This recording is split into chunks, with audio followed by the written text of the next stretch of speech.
नमस्ते दोस्तों, कैसे हो आप लोग।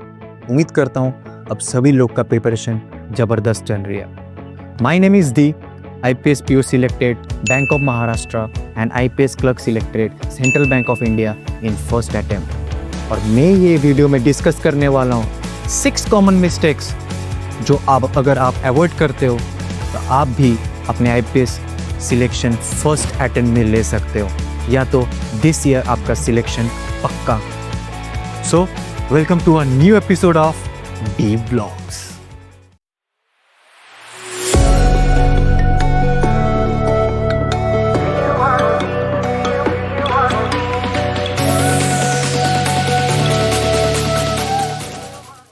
First thing, negative mindset और failure of success. ये बहुत कॉमन चीज़ है और पता नहीं ये क्यों बाकी लोग डिस्कस नहीं करते और आप लोग इग्नोर करते हो ये चीज़ को। एक प्रिपरेशन के दौरान एक एस्पिरेंट को सेल्फ डाउट बहुत कॉमन होता है। उसको ये फील होता है, क्या ये जो मैं पढ़ाई कर रहा हूँ, क्या ये जो मैं इतना आवर्स ऑफ स्टडी कर रहा हूँ, ये जो इतना मेहनत कर रहा हूँ, will it be worth it, will I be really successful, क्या ये एग्ज़ाम में रियली क्लियर कर पाऊँगा। ये सब सेल्फ डाउट होता है। कभी कभी बीच में आप रोगे, कभी कभी बीच में आप ये सोचो कि मैं छोड़ दूँ सब कुछ, मेरे से नहीं होने वाला है। क्या आप सोचोगे कि मैं का सिलेबस कंप्लीट कर पाऊँगा कि नहीं। आप सोचोगे कि इतना सारे लोग मेरे को बोल रहे हैं कि तुझसे नहीं हो पाएगा, तुझसे नहीं हो पाएगा। क्या पता वो लोग सब सच बोल रहे हैं, क्या पता सही में मैं ये एग्ज़ाम के लिए तैयार ही नहीं हूँ। This is all a mind game. ये एग्ज़ाम जितना स्ट्रैटेजिकली है उतना भी मेंटली आप लोग को भी देखना पड़ेगा। मेंटल पर्सपेक्टिव बोले तो आप लोग को ये सोचना पड़ेगा कि जो भी सेल्फ डाउट हो रहा है वो बहुत कॉमन है और ये हर एक एस्पिरेंट को इस प्रोसेस का थ्रू में जाना पड़ता है। Let me give you my example. जब मैं अपने प्रिपरेशन के दौरान में था, मेरे को भी बहुत सेल्फ डाउट होता था। मैं खुद एक डेढ़ घंटा रोता था ये सोच के कि भाई मैं कहाँ फंस गया हूँ, क्या ये मेरे से सही में हो पाएगा। एग्ज़ाम पैटर्न तो कभी कभी इजी लगता था, सिलेबस तो इजी लगता था क्योंकि 10वीं का सिलेबस है, लेकिन क्या ये एग्ज़ाम मेरे से क्लियर हो पाएगा। है 10वीं का सवाल, लेकिन फिर भी क्यों नहीं होगा, क्योंकि पैटर्न अलग है, स्पीड चाहिए, एक्यूरेसी चाहिए। फिर आता है मेंस में आता है कॉन्सेप्चुअल और मोस्ट फंडामेंटल क्वेश्चंस जो हार्ड होता है। अभी तो पैटर्न भी आप लोग को समझ में आ गया कि कैसे एग्ज़ाम धीरे धीरे अपने टफनेस बढ़ा रहा है। हर साल IPS अपना टफनेस एक लेवल इंक्रीज कर रहा है।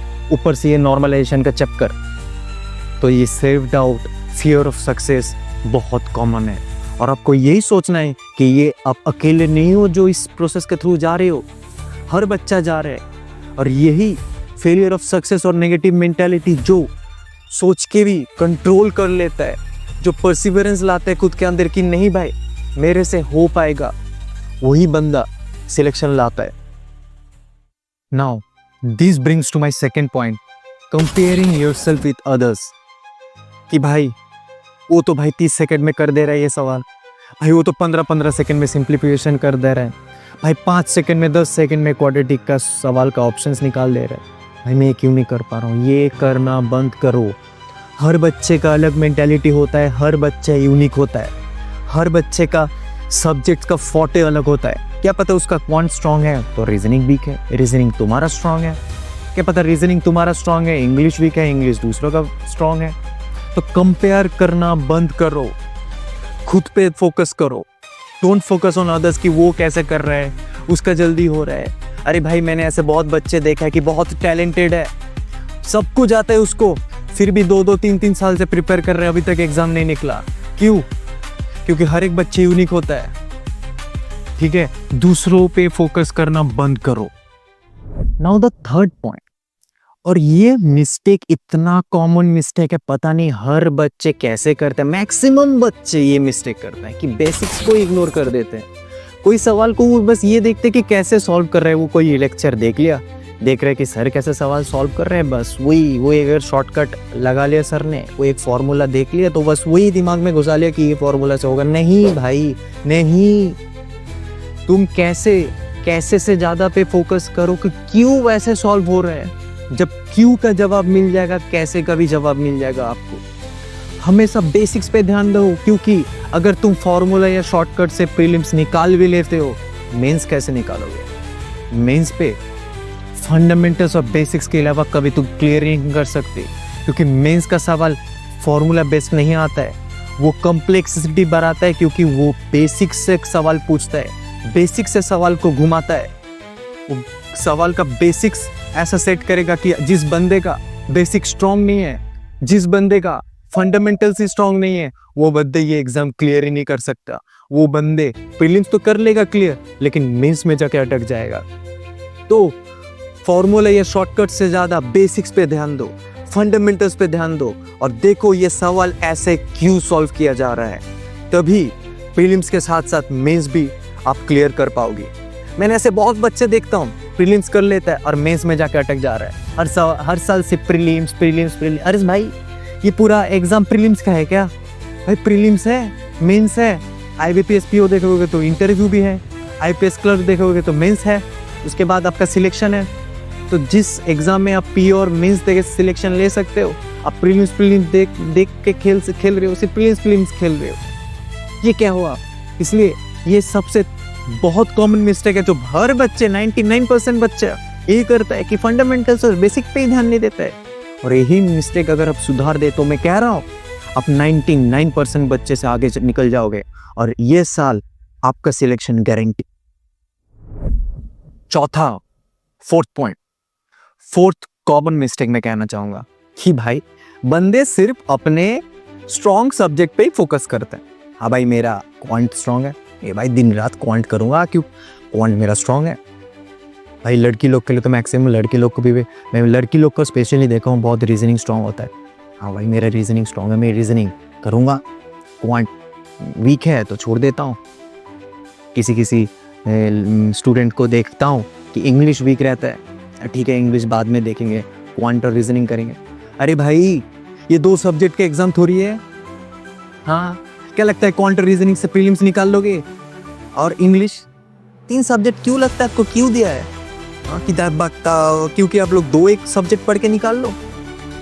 ये बैंकिंग एग्जाम है बॉस, ऐसे काम नहीं चलता है। Start focusing on your weak subjects first. सुबह उठ के पहला वही सब्जेक्ट पकड़ो जो आपको सबसे वीक लगता है, जो आपको लगता है यार ये सब्जेक्ट मैं नहीं करना चाहता हूँ। Let me give you one more example of mine. मेरा भाई बिल्कुल मन नहीं होता था जनरल अवेयरनेस पढ़ने का, तो मैं सुबह उठ के हर दिन डेली करंट अफेयर्स पढ़ता था। सुबह मेरा पहला काम उठ के वही होता था कि भाई करंट अफेयर्स निपटा लो। एक बार करंट अफेयर्स निपटा लेता था तो मेरा भाई दिन का लगता था मेरा बोझ ही उतर गया। अब मैं बैठ के रीजनिंग पढ़ो, मैथ्स पढ़ो, इंग्लिश करो, कुछ भी करो, लेकिन मेरा भाई जो बोझ का सब्जेक्ट है, जो मेन मेरे को टफ लगता है, जो मेरा वीक पॉइंट है, जनरल अवेयरनेस, सुबह उठ कर मैं वो कर लेता था। अच्छा, कोई बच्चे क्या होता है कि सिर्फ प्रीलिम्स में फोकस कर रहा है कि मैथ, रीजनिंग और इंग्लिश पे फोकस कर रहे हैं। और भाई जीके वो क्या करोगे? लास्ट के 1 महीना मंथली करंट अफेयर्स पढ़ के करोगे क्या? ऐसा हर बच्चा सोचता है और नहीं कर पाता है। ये हार्श ट्रूथ है और यही कॉमन मिस्टेक्स है जो बच्चे करते हैं। और अगर आप ये मिस्टेक ना करो तो आपका सिलेक्शन ये साल कंफर्म। तो क्या करोगे आप ये साल? कि मानता हूं कि हर डेली करंट अफेयर्स फॉलो नहीं कर पा रहे हो आप लोग, ये एकदम मानने वाले बात ही नहीं है। फर्स्ट ऑफ ऑल, अगर आपके पास टाइम है तो डेली करंट अफेयर्स करो और सुबह उठ के रिवीजन करो पहला पिछले 2-3 दिन का, और फिर आगे बढ़ो। और अगर टाइम कम है आपके पास तो क्या करो? वीकली करंट अफेयर्स फॉलो करो। मंथली के चक्कर पे मत पढ़ो, क्योंकि उतना एक साथ पढ़ने में हालत टाइट हो जाता है और हो भी नहीं पाता है, क्योंकि उतना आपका ब्रेन रिटेन भी नहीं कर पाता। तो वीकली या तो डेली करंट अफेयर्स फॉलो करो, सबसे बेस्ट होता है। और अपने वीक सब्जेक्ट्स पे सबसे ज्यादा फोकस करो और सुबह उठ के पहले वही निपटा लो ना, बाकी पूरा दिन स्ट्रॉन्ग खेलते रहना, क्या फर्क पड़ता है? 5th, over dependent on YouTube lectures और ऑफलाइन लेक्चर्स। लोग सोचते हैं, एस्पिरेंट्स सोचते हैं कि भाई यूट्यूब लेक्चर तो कर लिया मैंने, ऑफलाइन लेक्चर्स क्लास करके आ गया, हो गया मेरा, बहुत मस्त चल रहा है मेरा प्रिपरेशन। हाँ जी, घंटा चल रहा है प्रिपरेशन। एक यूट्यूब लेक्चर देख के अगर लग रहा है प्रिपरेशन चल रहा है, नहीं चल रहा है बॉस आपका। क्या वो सवाल आप खुद से ट्राई कर रहे हो?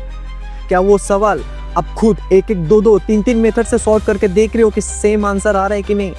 अगर नहीं तो बॉस आपका प्रिपरेशन नाम का चल रहा है, नहीं हो पाएगा आपसे इस साल प्रिपरेशन। सुनने में जितना कड़वा है उतना ही सच बात है, ये 100% सच बात है। मैं अपना एग्जांपल फिर से देता हूँ। जब मैं एक सवाल अरिथमेटिक का करता था, एक तो मैं शॉर्ट ट्रिक से करके देखता था होता है कि नहीं, दूसरा मैं एक लॉन्ग मेथड से भी करता था, क्योंकि मैं हर मेथड से देखना चाहता था कि वो आंसर सेम निकले। और दूसरी बात भाई, मेंस में शॉर्ट ट्रिक और फॉर्मूला से आंसर नहीं आता है, मेंस में आता है बेसिक्स। बेसिक्स कितना स्ट्रांग है, तो जितना बेसिक्स का कॉन्सेप्ट आप स्ट्रांग रखोगे और उसी मेथड से अगर सॉल्व करते रहोगे तो आपका प्रीलिम्स के साथ साथ मेंस का भी प्रिपरेशन होता रहेगा। सिक्स्थ और सबसे मेन कॉमन मिस्टेक जो भाई ये तो मैक्सिमम बच्चा करता है, स्किपिंग मॉक एनालिसिस। एक तो भाई तुम ये सोच लो कि आधे बच्चे तो मॉक्स ही नहीं देते डर के मारे, पता नहीं किस चीज़ का डर। आपका कौन सा मॉक का मार्क्स भाई न्यूज़पेपर में आने वाला है, कौन सा सोशल मीडिया में पोस्ट होने वाले कि लोग जानेंगे ओ इसका तो मॉक में 80 में 100 में 50-40 मार्क्स आ रहे हैं। अरे भाई कहाँ, मॉक्स आपके लिए है, आपके एनालिसिस के लिए है कि आपको पता चले कि आप कितने पानी में हो और कितना ज़मीन में। और मॉक कोई बच्चे क्या करते हैं कि मॉक दे देते हैं, सोचते ठीक है मेरा मॉक में 60 मार्क्स आ गया, ठीक है भाई 100 में 70 मार्क्स आ गया, ये तो भाई कट ऑफ से बहुत ज़्यादा मार्क्स है, और एनालिसिस छोड़ देते हैं। गलत। मानता हूँ आपका अच्छे मार्क्स आ रहे हैं और यह मानता हूँ आपका बुरा मार्क्स आ रहे हैं, तो एनालिसिस करके ये देखना चाहिए कि कौन से पॉइंट्स, कौन से सब टॉपिक्स आपके वीक है, उस पर काम करो। आपको किस में ज़्यादा टाइम लग रहा है, कौन से टॉपिक में कम टाइम लग रहा है वो तो ठीक है, कौन से टॉपिक में ज़्यादा टाइम लग रहा है वो टॉपिक्स एनालिसिस करो, और एक बार फिर से बैठ के वो पूरा मॉक सॉल्व करो। जो हो रहा है वो तो सही, जो नहीं हो रहा है वो भी बैठ के सॉल्व करो। वो देखो कि क्यों नहीं हो पाया आपसे, क्या उसका कोई ऑल्टरनेटिव मेथड है जो आपसे मिस हो गया। जो क्वेश्चन में मान लो आपका ज़्यादा टाइम चला गया, वो सॉल्व करके देखो क्या वो है कि कोई मेथड से आप इजी वे से सॉल्व कर सकते थे। क्योंकि भाई मैं फिर से बोल रहा हूँ, prelims is all about speed and accuracy. वो तो आप फॉर्मूला शॉर्ट ट्रिक से निकाल सकते हो, लेकिन मेन से नहीं कर पाओगे। तो प्रीलिम्स के लिए क्या करना चाहिए कि एक बार वो मॉक दे के फिर से एनालिसिस करके ये देखो कि जिस क्वेश्चन में आपको ज़्यादा टाइम लगा, क्या वो क्वेश्चन आप कोई ऑल्टरनेटिव या कोई शॉर्टकट मेथड से सॉल्व कर सकते हो क्या। बट ये this is only for prelims. Mains में आपको पता है कि टाइम बाउंड ज़्यादा रहता नहीं है, आपको सिलेक्टिव क्वेश्चंस करना होता है और एक्यूरेसी उसमें 100% चाहिए होता है। ये था 6 कॉमन मिस्टेक्स जो एक एस्पिरेंट अपने जर्नी में करता है, और अगर ये 6 कॉमन मिस्टेक्स आप अवॉइड करते हो तो आप 99% बच्चे से आगे चले जाओगे। This brings to my bonus common mistake, या कह सकते हो इस वीडियो का बोनस टिप। क्या है ये बोनस टिप? कि भाई आपको ये पहली बात बोलना चाहता हूँ कि कंपटीशन जितना लगता है उतना है नहीं। एक मान लो IUPAS 10 लाख बच्चे फॉर्म भरता है, आपको लगता है हो 10 लाख बच्चे फॉर्म भर रहे हैं, इतना तो कंपटीशन है, मेरा होगा। अरे ब्रो, 10 लाख बच्चे आपका कंपटीशन है ही नहीं, क्योंकि 10 लाख में से 99.9% बच्चा रील देखने में व्यस्त है, वीडियोस देखने में व्यस्त है, मूवीज देखने में व्यस्त है, गर्लफ्रेंड से चैटिंग करने में व्यस्त है। तो ये 0.1% बच्चा जो है ना, दैट इज 10,000 स्टूडेंट्स, वो है आपका कंपटीशन। बाकी 99.9% बच्चा आपका कंपटीशन है ही नहीं। तो असली कंपटीशन है वो 10,000 स्टूडेंट। अब सीट भी 10,000 तो होता नहीं है, सीट्स होता है 4,000 5,000। तो उस 5,000 में कैसे आना है, कैसे आओगे? अब ये 10,000 बच्चे में क्या होता है, मान लो 4 to 5 आवर्स की स्टडी वो लोग पुट करता है। तो अगर दिन का आप 7 to 8 आवर्स स्टडी अपने एफर्ट्स पुट करते हो अपने जर्नी में, तो दिन का 1 से 2 घंटे का आप एज ले रहे हो हर एस्पिरेंट से, जो मात्र दिन का 4 या 5 घंटे पढ़ के ये सोच रहा है हाँ भाई पढ़ लूँगा, हाँ भाई मेरा हो जाएगा सिलेक्शन। गलत। अगर दिन का 7-8 घंटे पढ़ रहे हो तो बाकी बच्चे जो 4 से 5 घंटा पढ़ रहे हो उनसे आप हर दिन का 2-2 घंटे का एज ले रहे हो। एंड वन मोर थिंग, ऐसा नहीं कि मैंने 7-8 घंटे आज पढ़ा, कल पढ़ा, 3 दिन पढ़ा और चौथा दिन भाई आज पढ़ने का मन नहीं कर रहा है, या आज वो डाउन होके 4-5 घंटे आ गया। कंसिस्टेंट मेन चीज़ है जो मैक्सिमम बच्चे लैक करता है, और यही चीज़ है अगर दिन का 6-7 घंटा कंसिस्टेंटली हर दिन पढ़ते हो एग्जाम के फाइनल डे तक, आपका सिलेक्शन गारंटी है। कोई नहीं रोक सकता आपको फर्स्ट अटेम्प्ट में सिलेक्शन लेने से या इस साल सिलेक्शन लेने से। ये 6 ब्रह्मास्त्र है जो अगर हम मान लिए, मैं कान काट दूंगा अगर आपका सिलेक्शन इस साल नहीं हुआ तो।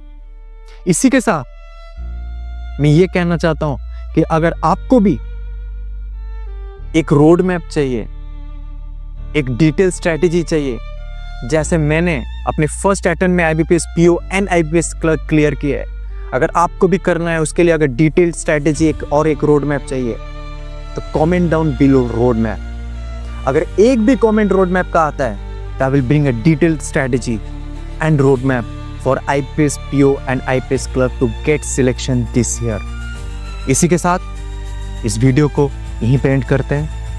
हर हर महादेव।